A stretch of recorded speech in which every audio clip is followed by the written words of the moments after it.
कोकणच्या हिरव्यागार डोंगर रांगांमध्ये काळाच्या पडद्याआड हरवलेलं एक प्राचीन वैभव आजही उभं आहे. हे आहे हेमाडपंथी शिवमंदिर, रायगड जिल्ह्यातील उंबर्डी गावात. आज मंदिराचा काही भाग भग्न अवस्थेत असला तरी गर्भगृह आणि शिखर अजूनही ठाम उभे आहेत. गर्भगृहात विराजमान असलेले शंकर महादेव काळाच्या प्रत्येक झटक्याला साक्षी राहिलेले दिसतात.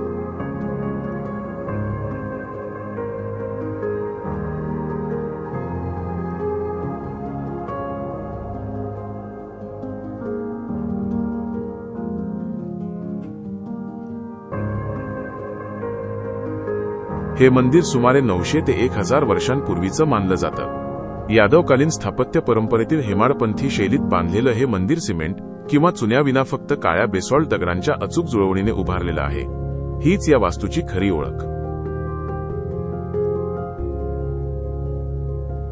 मंदिराच्या प्रांगणात विखुरलेले अवशेष, तुटलेले शिल्पखंड आणि दगडी पायऱ्या आपल्याला त्या वैभवशाली काळात घेऊन जातात.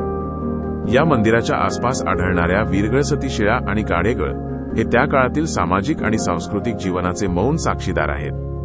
युद्धात पराक्रम गाजवलेल्या योद्ध्यांची आठवण करून देणाऱ्या वीरगळांपासून तत्कालीन परंपरांचे प्रतिबिंब दाखवणाऱ्या शिळांपर्यंत प्रत्येक दगड एक कथा सांगतो. आज हे मंदिर मोठ्या पर्यटन नकाशावर नाही, पण इतिहासप्रेमी अभ्यासक आणि शांततेचा शोध घेणाऱ्या भाविकांसाठी हे स्थान अनमोल आहे. महाशिवरात्रीसारख्या पावन दिवशी येथे विशेष भक्तिभाव दिसून येतो. उंबर्डीचं हे हेमाडपंथी शिवमंदिर म्हणजे काळाने झाकलेलं पण इतिहासाने उजळलेलं, दगडांत कोरलेलं श्रद्धेचं आणि परंपरेचं अमर स्मारक.